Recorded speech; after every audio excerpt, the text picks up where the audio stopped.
test big Ford pickups. We really shake them up above and beyond how you normally drive your truck. That's another reason why we can say they're built Ford tough. Shake, shake, shake, shake, shake, shake it on down. The best built American trucks are built Ford tough. Pickup trucks today are more or less the equivalent of the 1960s and 70s era luxury cars, with full-frame chassis and many different creature comforts on the interior, albeit quite a few of them have overdone touchscreens and infotainment systems compared to what at least some of us would prefer. And while there are some truly luxurious pickups today, including the Ram in particular, back in the 1980s, pickup trucks still were largely work vehicles bought by individuals who needed them to tow or haul items. It was in the midst of this environment that Ford launched what I believe to be the most luxurious pickup that had been made to that point, and that was the 1985 and 1986 Ford F-150 Lariat trim. The 1985 and 1986 F-150s came out of the bullnose era of Ford pickups, which began with the 1980 model year. This was the first year in which Ford pickups had a ground-up redesign since the 1965 model year, and a significant number of items outside of the exterior styling were different with the introduction of this pickup. Not only did the pickup get straighter body lines, it was also the first time that it had been designed for aerodynamics, even though it doesn't look it, but it was, and new powertrain choices were under hood. The beloved 460 was dropped from the lineup in the 1980 model year, although it would return in a few model years. And instead, Ford focused on some smaller V8s like the 4.2-liter V8, and subsequently, the 3.8-liter V6 was even installed in pickups as the standard engine, before being dropped after the 1983 model year. By the time 1985 and 6 had rolled around, Ford was really settling into its own in the powertrain lineup, and in 1986 in particular, Ford outfitted its 5-liter V8 with fuel injection as standard equipment. This is the first such instance of fuel injection being outfitted to a V8 engine in domestic pickups.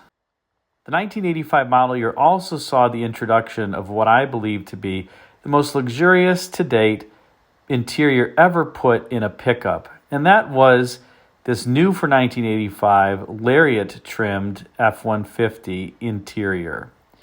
The Lariat trim had been around for some time, all the way back to the late 70s, but by this point in 1985, Ford really had stepped up the overall interior trimmings and turned the inside of the F-150s that were equipped with this trim into pickup-sized luxury vehicles. More specifically for the 1985 Lariat trim vehicles, the instrument panel got some more acres of faux wood grain to complement its overall styling, as well as the steering wheel.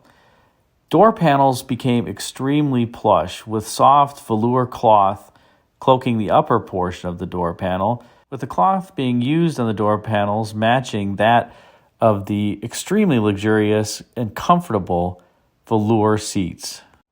Overall materials on the inside of these trucks, including fit and finish, were excellent for the time period for pickups, and the cabins were far more luxurious than anything offered from Chevrolet, even in the top-of-the-line Silverado trim, or the Dodge Ram pickups of the era. And by this point, pickup truck buyers could choose from creature comforts that were heretofore only known in luxury passenger cars, some of which included cruise control, tilt steering wheel, power windows, power seats, power door locks, electronic AM/FM stereo radios. About the only thing that wasn't in keeping with the luxury image of these Lariat-trimmed 86 and 85 bullnose Fords was the key buzzers and the fasten seatbelts warning buzzers, both of which had that irritatingly harsh tone to them, and they clashed when they both went off contemporaneously. It's amazing to me to compare the inside of these 85 and 86 Ford Lariat-trimmed pickups with that of Chevrolet's top-of-the-line Silverado for the era, which does have a somewhat handsome dash layout with full instrumentation, but the overall material quality from the seats to the door panels, albeit they do have pockets, to the dash trim, to even the steering wheel, just does not look nearly as luxurious as the Ford, and frankly, looks cheaper. Similar observations can be had when looking at the 1986 Dodge Ram pickup interiors as well, with, I would say, materials and fit and finish on par with the Chevrolet, but certainly not on par with the Ford Lariat trim vehicles, either in material quality or the comfort of the seats or the overall fit and finish. And in fact, the interior of these 1985 and 86 bullnose Fords was so rich that Ford redesigned the interior after just 2 years. And looking at the 1987 bullnose Ford interior, you can see Ford took a significant amount of cost out, changed the overall interior and dash theme, and really it was a regressive step backward over the 1985 and 6 versions from an overall interior standpoint. Thus, the bullnose Fords really provided a level of luxury on the interiors that was unequaled until just about modern day when Ram came out with its most recent pickup and an extremely luxurious interior, much more so than the Chevrolet and Ford offerings. About the only downside to these 85 and 86 bullnose Fords is that if you have a 1985 model, everything pretty much looks similar, including the wood grain. But for whatever reason, the 1985 model year faux wood grain tended to fade to kind of a purplish hue, whereas the 1986 vehicles did not. Not quite sure why this is the case, but it appears to be true for at least the 1985 model year vehicles that I've seen. So if you're picking between the 85 and 86 models, go for a 1986 bullnose and you won't have to worry about this wood grain trim issue. Outside of the overall interiors themselves, these bullnose Fords were quite good pickups, albeit they did rust quite readily, and that was really their Achilles heel. The engines and transmissions were quite robust, albeit the Ford AOD transmission really was not a smooth shifter at all, and often clunked into gear, and always felt like it was searching for an ever higher gear, in particular overdrive as it shifted. Perhaps this is one reason why Ford sold so many more pickups with manual transmissions than General Motors did during this period.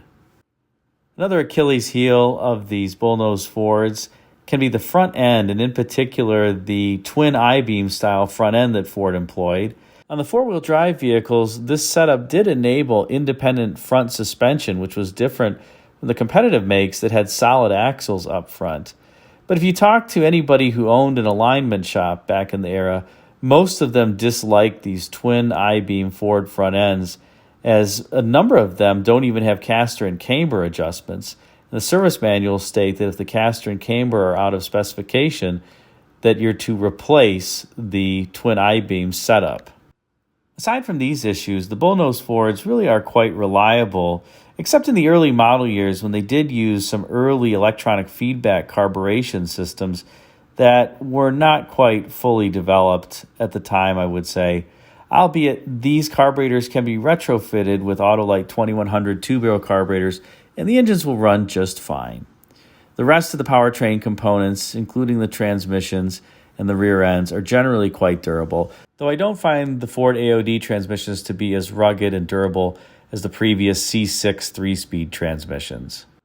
That said, if you're looking for a classic pickup that looks great, a bullnose Lariat from 1985 to 1986 is going to be hard to beat. The only challenge now is finding one in excellent condition that is not beaten up and is rust-free and that was loved and cared for by its owner. These pickups in recent times have come in short supply and are significantly harder to find than they were 10 or 15 years ago. They are obviously older, but people often drove these pickups and few thought to save them. In any case, hope you enjoyed this spotlight on the 1985 and 6 bullnose F150 Lariat. Thanks again for watching. Until next time, take care, and be sure to check out the video thumbnails at bottom left and right for some suggestions for you. Thanks again.